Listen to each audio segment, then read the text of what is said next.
Well, I've practiced psychiatry and neurology since 1922. Wertham was born in Germany in 1895, and he grew up and studied medicine, decided that he wanted to go into psychiatry at a fairly young age. He met Freud and interviewed Freud and was very influenced by Freud and Freud's followers. And of course, like many people, most people, I suspect, he was shaped by the culture from which he emerged. He was born to a middle-class, highly assimilated Jewish family in Germany.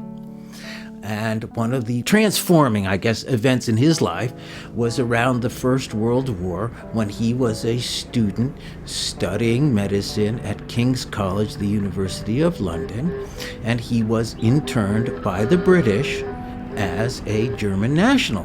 This is the First World War. Now, Wertham was not hostile to being interned. He used it, actually, to read a lot of Charles Dickens, a lot of Fabian literature, and that helped shape his notions of social justice.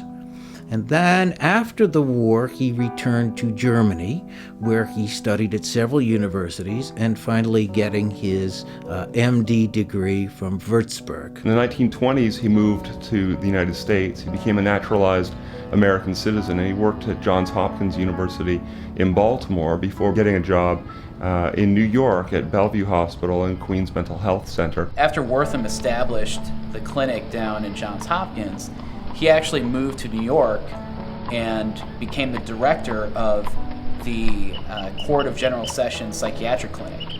So basically a court clinic associated with a court in which he would evaluate criminal defendants for things like competency to stand trial and sanity at the time of the act. In the 1930s, he becomes very involved in forensic psychiatry. And part of it is his notion of understanding how people work and dealing with cultural violence, why people commit crimes, why they do heinous murders. Wertham was very interested in violence, individual culture, and how and why people commit crimes, and how or why people can be treated. What's interesting about him is the way that he was very involved in a kind of German expatriate intellectual community that existed in the United States around the time of the Second World War. So after the rise of Hitler in the early 1930s in Germany, we saw a massive outmigration of German intellectuals to the United States and elsewhere across Europe. And Wertham was very much involved in that kind of scene. He knew a lot of the important writers that lived in New York in the 1940s and 1950s. He knew a lot of the important artists and intellectuals. He was a significant collector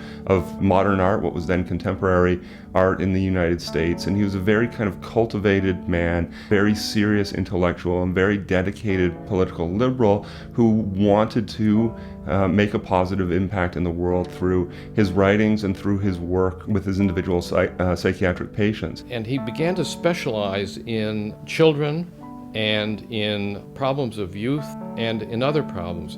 He was a political radical, if maybe, it's hard to say, radical liberal, I'm not sure exactly what the term would be to designate him, but he was certainly a person of the left.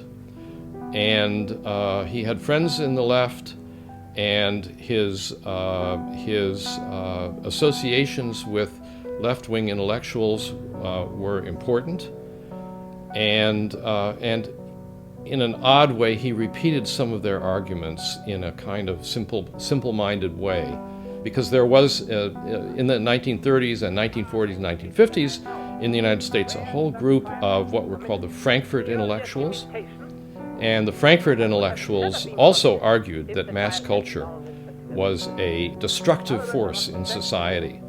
And what Wertham did was to simplify in an extraordinary way that argument and apply it to juvenile delinquency. But he was really a part of that group.